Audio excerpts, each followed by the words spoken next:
এই গল্পটা হলো একটা মানুষের, যে 400-রও বেশি দিন ধরে পৃথিবীর সবচেয়ে বড় এবং ভয়ঙ্কর সমুদ্র প্রশান্ত মহাসাগরে জীবন আর মৃত্যুর যুদ্ধে ওয়ার্ল্ড রেকর্ড বানিয়েছে।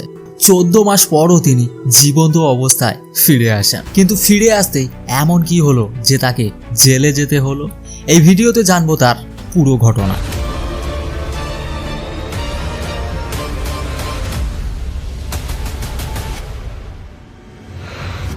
প্রশান্ত মহাসাগরের নাম শুনলেই মানুষের ঘাম ছুটে যায়। দেখুন, পুরো দুনিয়াতে 71% জল যা বিভক্ত হয়েছে 4টি মহাসাগরে, যাদের নাম হলো আটলান্টিক মহাসাগর, প্রশান্ত মহাসাগর, ভারত মহাসাগর এবং উত্তর মহাসাগর। এদের মধ্যে সবচেয়ে বড় হলো প্রশান্ত মহাসাগর। এটি এতটাই বিশাল যে পৃথিবীর স্থলভাগের একটি বড় অংশ, যা 165 মিলিয়ন বর্গ কিলোমিটার, সেই জায়গাটিকেও এই একমাত্র মহাসাগর 148 মিলিয়ন বর্গ কিলোমিটার দিয়ে ঢেকে ফেলতে পারে। এই মহাসাগরে কিছু দ্বীপ আছে যেগুলো খুবই ছোট, আর কিছু দ্বীপও এমনও আছে যেখানে আজও পর্যন্ত কোনো মানুষ পা রাখতে পারেনি।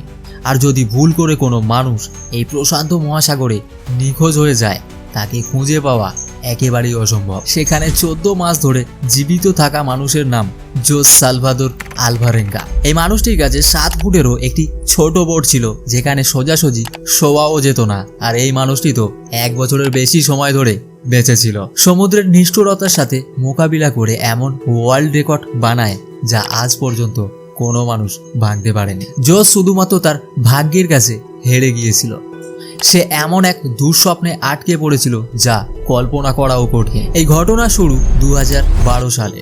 জোস তখন 36 বছরের একজন অভিজ্ঞ জেলে মেক্সিকোর কোস্টা ওজুল নামক এক উপকূলীয় শহরে বাস করত। 17 নভেম্বর 2012 সালে জোস ও তার এক সঙ্গী মিলে প্রতিদিনের মতো একটি ছোট 7 ফুটের বোট নিয়ে মাছ ধরতে বের হয়। এই ছোট বোট দিয়ে বেশি দূর সমুদ্রে যাওয়া যেত না। তাতে ছিল কেবল একটা ইঞ্জিন আর একটা ছোট ফ্রিজ। তারা ঠিক করেছিল 30 ঘন্টার মধ্যে ফিরে আসবে। তারা মেক্সিকোর উপকূল থেকে 120 কিমি দূরে জাল ফেলেছিল। ঠিক তখনই হঠাৎ করে এক বিশাল সামুদ্রিক ঝড় তাদের দিকে আসতে দেখা যায়। ঝড় থেকে বাঁচতে তারা সব সরঞ্জাম ফেলে বোট চালাতে শুরু করে। 6 ঘন্টা টানা বোট চালানোর পরও তারা উপকূল থেকে মাত্র 20 কিমি দূরে ছিল। ঠিক তখনই বোটের ইঞ্জিন বিকল হয়ে যায়। তারা উপকূল দেখতে পাচ্ছিল, তাদের গ্রামও ছিল চোখের সামনে। ঝড় তখন অনেকটাই পেছনে গিয়েছিল। তাদের কাছে একটা রেডিও ছিল, যার মাধ্যমে তারা তাদের অবস্থান তাদের বসকে জানায় ও সাহায্যের অপেক্ষায় থাকে। কিন্তু দুর্ভাগ্যবশত রেডিওর ব্যাটারিও শেষ হয়ে যায়। একদিকে তারা উপকূল দেখছিল, অন্যদিকে আবার ঝড় তাদের দিকে এগিয়ে আসছিল এমন তীব্রতা নিয়ে যেন তাদের গ্রাস করে ফেলবে। ঝড় ও প্রবল বাতাসের কারণে বোট উপকূল থেকে দূরে সরে যায়। কিছুক্ষণের মধ্যেই উপকূল চোখের আড়ালে চলে আসে, আর প্রবল ঢেউ তাদের বোটকে ভাসিয়ে নিয়ে যেতে থাকে। তাদের বস যখন মেসেজ পান তখন অনেকটা দেরি হয়ে গিয়েছিল। বস একটা সার্চ পার্টি পাঠায়, কিন্তু জোসের বোট তখন অনেক দূরে চলে গেছে। ঝড়ের কারণে তারা কিছুই দেখতে বা বুঝতেও পারছিল না তারা কোথায় আছে বা উপকূল কোন দিকে, কিছুই জানতো না। মাত্র 5 দিনের মধ্যেই তাদের বোট উপকূল থেকে প্রায় 450 কিমি দূরে চলে গিয়েছিল। এত ছোট বোট হওয়ার কারণে তাদের খুঁজে পাওয়া আরও কঠিন হয়ে পড়েছিল। তাদের কাছে না ছিল ফ্লেয়ার গান, না ছিল আগুন জ্বালানোর মতো কিছু যা দিয়ে ধোঁয়া করে সাহায্য চাইতে পারত। তারা দুজনেই মনে মনে ভাবছিল এবার হয়তো বেঁচে ফেরা সম্ভব নয়। 2 দিন আগেই তাদের খাবার ফুরিয়ে গিয়েছিল। মাছ ধরার জন্য যেসব জিনিস ছিল সেগুলো ফেলে এসেছিল ঝড়ের সময়। তারা ক্ষুধায় কষ্ট পাচ্ছিল। ঠিক তখনই একটা পাখি এসে বোটে বসে। তারা ঝাঁপিয়ে পড়ে সেই পাখিটি ধরতে, কিন্তু ধরতে পারে না। তারা বুঝে যায় পাখিরা আবারও ফিরে আসতে পারে। তাদের জীবন চলতে থাকে সেই পাখি ধরে খাওয়ারও। সমুদ্রে নোনা জল পান করলে মৃত্যু হতে পারে, তাই তারা বৃষ্টির জল বোতলে জমিয়ে রাখত, আর সেই জলই তাদের জীবন দিত। যখন বৃষ্টি পড়তো না তখন তারা কচ্ছপ বা মাছ ধরে তাদের রক্ত পান করে পিপাসা মেটাতো। দিন যায় মাস যায়, এই দুজন এমন মানসিক ও শারীরিক কষ্টে পড়ে যায় যা কল্পনাও করা যায় না। অবশেষে 4 মাস পর জোসের সঙ্গী সহ্য করতে না পেরে আত্মহত্যা করে।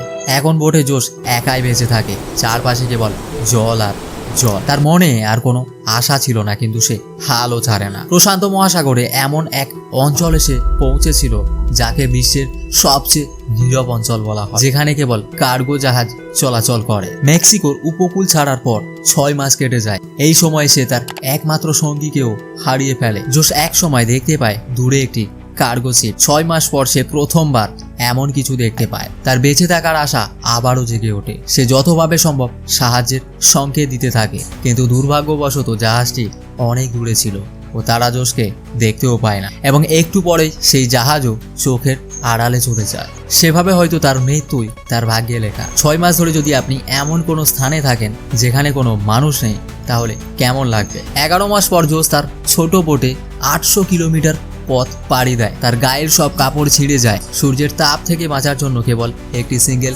গেঞ্জি ছিল তার সম্বল। অবশেষে সেই মহেন্দ্রক্ষণ আসে। 439 দিন পর 30শে জানুয়ারি 2014 সালে সে দেখে সমুদ্রে কিছু নারকেল ভাসছে আর কিছু পাখি ঘুরে বেড়াচ্ছে। সে বুঝে যায় কোনো দ্বীপ কাছেই আছে। পরে সে দূরে একটি দ্বীপও দেখতে পায়।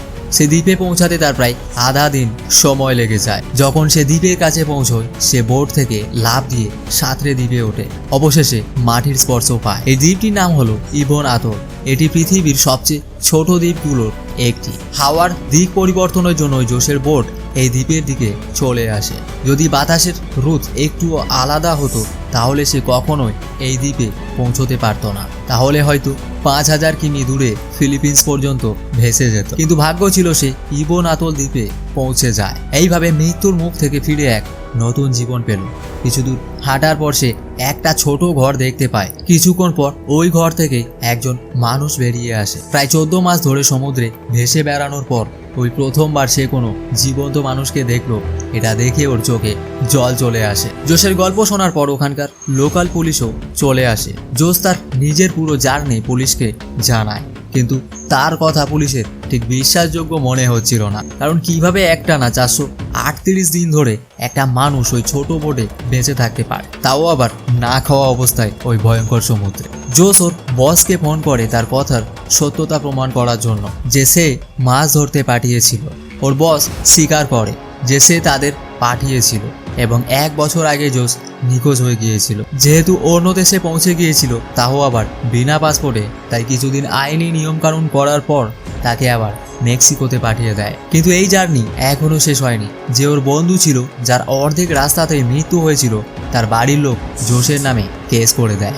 এটা বলে যে জোস তার বন্ধুকে খিদের জ্বালায় মেরে খেয়ে নিয়েছে। কিছুদিন আইনি নিয়ম কানুনের পর জোসকে ছেড়ে দেয় পুলিশ। আর তার কিছুদিন পর উনি একটা বই পাবলিক করেন, যার নাম 438 ডেজ, যেখানে তিনি তার পুরো গল্পটা লেখেন। জেনেই হোক বা না জেনে, নিজের জীবনকে বাঁচাতে বাঁচাতে উনি এমন এক রেকর্ড বানিয়ে দিয়েছেন, যেটা ভাঙার হিম্মত কেউ দেখাতে পারবে না। যশোর এই ঘটনা আমাদের এই শিক্ষা দেয় যে জীবনে যতই মুশকিল আসুক না কেন, সব মুশকিলের সমাধান অবশ্যই থাকে।